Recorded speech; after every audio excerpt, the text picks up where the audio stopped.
Olá pessoal, tudo bem? Suela de Castro na área. Os bons números da nossa economia e o cenário internacional favorável ao Brasil vem realmente colocando o Brasil num cenário de crescimento na sua economia. Temos bons resultados no PIB, tivemos também bons resultados na queda de inflação, tanto no IPCA quanto no IGPM, juros reais caindo, falta só a danada da taxa Selic, nos quais sempre falo que Campos Neto ele realmente segurou por implicância, mas não por análise técnica diante aos fatores internos e externos que pudessem realmente gerar uma desconfiança e manter uma alta carga de juros na Selic.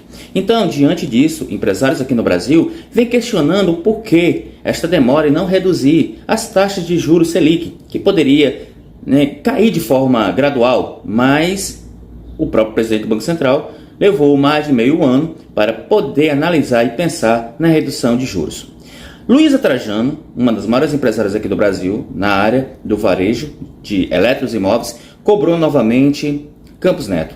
Aqui o Estadão traz a matéria dizendo que Luísa Trajano diz ter ligado mais de 20 vezes para Campos Neto e que ligará mais 30 se juros não caírem. Quando você tem uma empresária preocupada com o mercado interno, porque ela é brasileira, não é uma empresária que tem empresas em outros países que vem investir no nosso Brasil, não, na verdade ela é uma brasileira que investiu e acredita no potencial da economia brasileira. Diante dessa sua preocupação, ela foi cobrar o Campos Neto, presidente do Banco Central, porque infelizmente o Senado deu autonomia ao Banco Central e ele só escuta mais o mercado, as elites estrangeiras, do que ditamente os interesses internos do nosso país.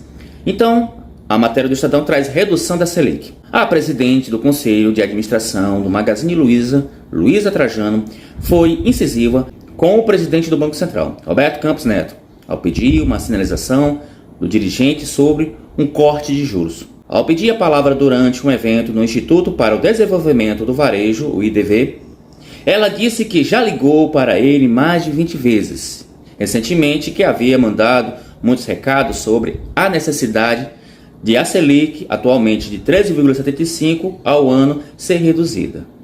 Por mais de uma vez, a empresária pediu um sinal a ele sobre a redução da taxa básica. Pessoal, quando você tem empresários ligando para o presidente do Banco Central pedindo que ele faça alguma coisa, pessoal, é porque realmente o brasileiro já notou que o Campos Neto, como presidente do Banco Central, ele é muito equívoco nas suas decisões. Eu já disse aqui e vou repetir. As variáveis internas e as externas não estão criando dificuldade para que possamos manter essa alta taxa de juros. Seria necessária a redução para poder destravar financiamentos e assim começar a fazer o aquecimento da nossa economia, principalmente do setor industrial. O agronegócio já é financiado pelo próprio governo com isenções e até bilhões de reais para o investimento na produção agrícola e pecuária no nosso país. Já o setor industrial passa por dificuldade, enfrentando altas taxas de juros e uma baixa liberação de financiamentos para o desenvolvimento da neoindustrialização no nosso país. Campos Neto, o senhor tem que começar a analisar as suas ações e estão totalmente equivocadas. Constrangido, Campos Neto repetiu o que havia dito momentos antes, que não poderia dar certeza sobre o movimento do juro porque ele é apenas um no total de 9 votos no Comitê de Política Monetária, o Copom. Será que esses 9 que compõem aqui o Copom não tem uma visão um pouco diferente de Campos Neto ou segue a mesma linha de raciocínio e visão do Campos Neto? É estranho. Esse conselho precisa realmente de uma avaliação.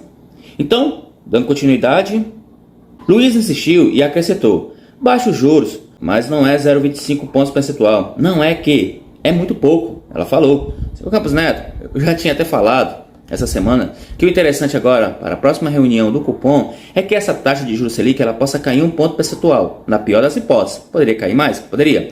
Caso o senhor tivesse feito um trabalhozinho bem correto, não é, de economia, tivesse apresentado de fato um estudo relevante sobre essas decisões, nas reuniões que tiveram no Copom, o senhor poderia ter baixado 0,25 e já estaria caminhando agora para o próximo semestre na casa de 1%. Mas o senhor segurou, justificando algo que nem o mercado e nem os grandes economistas conseguiram enxergar, que era a dificuldade tanto nas variáveis internas e externas para manter tal taxa de juros elevada. O presidente do Banco Central e os demais presidentes riram. Na sequência, o anfitrião disse que precisava encerrar o evento porque já havia recebido sinais da assessoria de Campos Neto sobre a outra agenda dele ainda hoje. Ou seja, não tinha resposta para tudo e acabou inventando uma desculpa para sair do evento. Na hora que aperta, a assessoria manda recado, disse a empresária fora dos microfones, mas ainda podendo ser ouvida.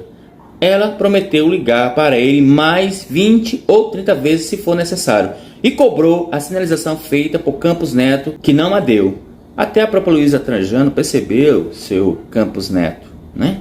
Que quando aperto realmente aqui a criança, os assessores vêm dizendo, ó, tem um evento, tal hora, temos que sair. Quantas vezes vocês aqui já ouviram eu falar e questionar que não havia necessidade de manter essa alta taxa de juros? As variáveis internas e externas não apresentavam nenhum sinal que pudesse comprometer a nossa economia. É importante realmente, de fato, que as pessoas possam entender que ao manter essa alta taxa de juros, você trava financiamentos e com isso você prejudica o aquecimento da economia. Qual é o empresário, comerciante, ou o pequeno empreendedor, ou até você que é MEI, não queria ter uma linha de crédito facilitada com taxas de juros mais baixas para poder fazer crescer o seu empreendimento? Campos Neto está dificultando, não é segredo para ninguém. Se nós temos IPCA caindo, GPM, taxa de juros real e outras variáveis de juros caindo, porque a principal, a taxa Selic, com tantos resultados positivos no cenário econômico brasileiro, não cai. É claro que isso aí está errado. E é preciso que o Campos Neto reconheça o erro, porque a sua equipe errou diversas vezes a avaliação do IPCA, sempre para cima e no mesmo mês apresentando uma redução. Então, realmente, Campos Neto precisa realmente reconhecer que ele, ao manter essas taxas, está totalmente equívoco da realidade que acontece tanto no mercado interno quanto nos mercados externos. Eu me despeço por aqui. Qualquer informação sobre economia, eu estou trazendo para vocês. Valeu, galera!